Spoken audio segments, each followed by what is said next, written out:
Hey everyone, it's Trish. Welcome back to my channel. Thanks so much for joining me today. Today I'm showing you a card that I recently made when being featured on the Butterfly Reflections Inc. blog, but unfortunately I ran out of time as usual and didn't have a chance to edit the video before my post went live. So I decided why not go ahead and edit it anyways, and then I could post it and you guys could see in full swing how I created this card. So this is a card that I like to call a one-hit wonder because I'm using just one stamp set. I'm not using a whole bunch of different stamp sets to complete this card. It's all coming from this one stamp set from Lawn Fawn, which is an adorable oldie of a stamp set, which is Into the Woods. I love this stamp set. So the first thing I'm doing is I'm taking the log shape in the stamp set and I'm just stamping that repeatedly on this piece of brown cardstock that measures 4 inches by 5 1/4, so that it's kind of mat size to my card base. And once I've stamped that with Versamark ink, I'm going to go ahead and use the Ranger Super Fine Detailed Clear Embossing Powder just to create my own pattern paper. And I really wanted that log shape to really be raised all around on the back and just give it a nice glossy finish. If you weren't looking for glossy, you could go ahead and use, I believe it's the Wow Matte Embossing Powder, which will still give you that raised look, but it will not give you that glossy appear. But I really wanted that for this card because I really wanted it to shine through behind my center panel. So once I've gone ahead and covered the whole panel with the clear embossing powder, I'll go ahead and heat set that with my heat tool, and I'm just going to fast forward through that because you do not want to see me sit there and burn my fingers and heat that up. So I've gone ahead and done that and set that aside.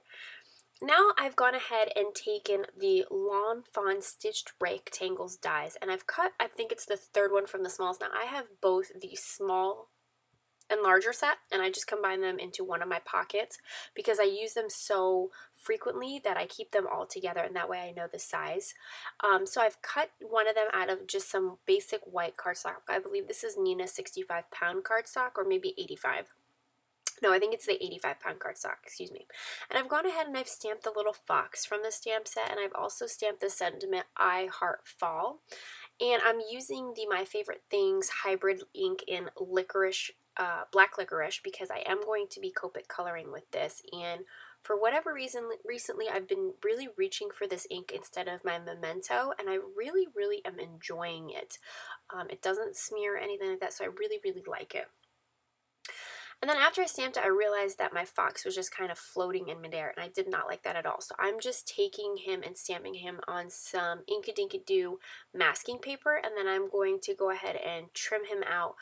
And I will go ahead and place just the bottom half because that's all I really need. I'll go ahead and place that on the bottom end of his tail, so that way I can go ahead and stamp that log so that it appears that he's sitting on that log or tree stump, and I'll be stamping that with just some chocolate brown ink.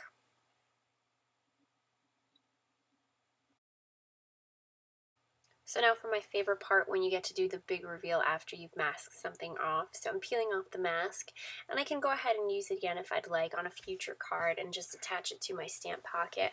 But I've gone ahead and revealed that, and you can see him sitting on the log. Now, for the Copic coloring, I kind of sped through it a little bit just because I don't really color in a particular order. I don't really follow the sunlight rules most of the time. I just color how I feel maybe the critter or the image should look, and I just kind of go with it. So I'll go ahead, this clip isn't very long, but I'll go ahead and just speed it up, and I'll also add some music so that you guys can just watch.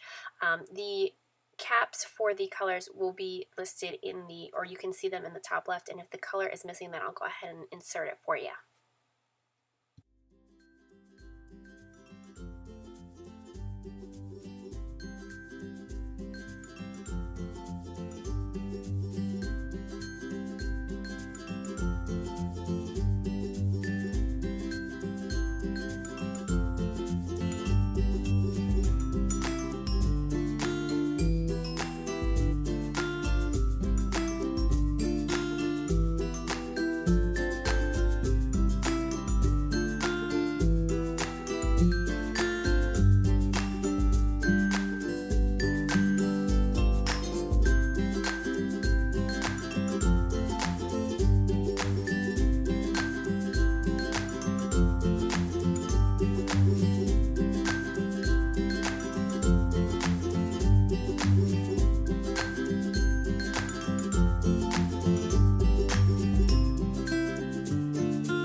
now that I've gone ahead and finished coloring with Copics, I decided that there was still too much of an empty space between the box and my sentiments. So I thought the best way to go about it was just adding a little bit of twine. Now this happens to be the Lawn Fawn silver glitter twine, which adds just a little bit of an extra element to it. I really love their glitter twine. So I'm going ahead and adding that onto this panel. Now I'm totally using the cheat method. I am not tying it in a knot. I am just taking some basic Scotch tape and I am putting one side and taping it down and then wrapping it around just in like a double wrap, and then I'm taping down the other side, and you'll see what I mean here in a minute. Apparently I can't talk today.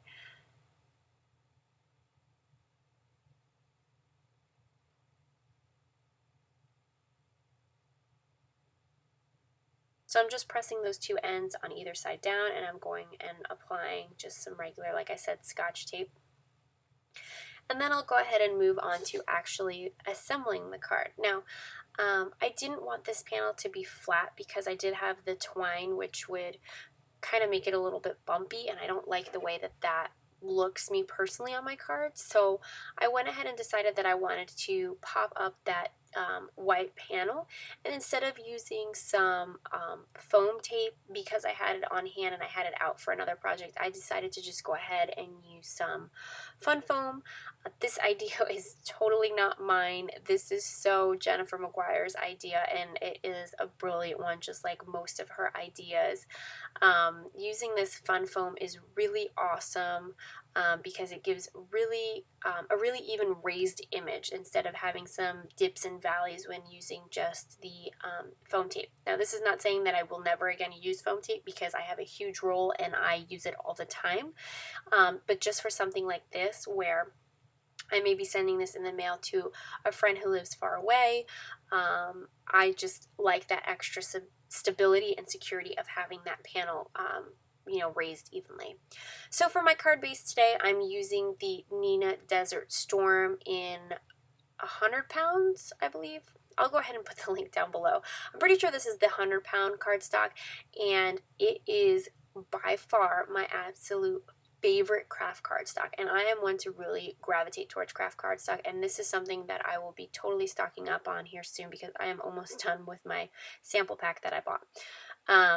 So I'm just going to attach this pattern paper that we created with just some regular adhesive.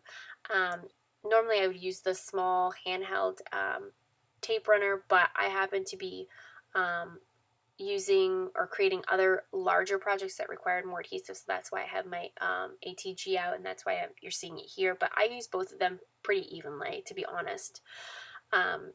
For recording purposes, I tend to grab the smaller one just because it's easier to handle, but I really do use both pretty evenly if anybody was curious. So once I've applied that, which with just some regular tape adhesive, I'm going to go ahead and attach my panel to the foam. And again, I am just using basic adhesive with this, the runner adhesive. You can use liquid adhesive if you'd like, that's totally up to you. But because I had it out and I feel like it provides the same type of security as a liquid adhesive, I'm just going with the ATG on this.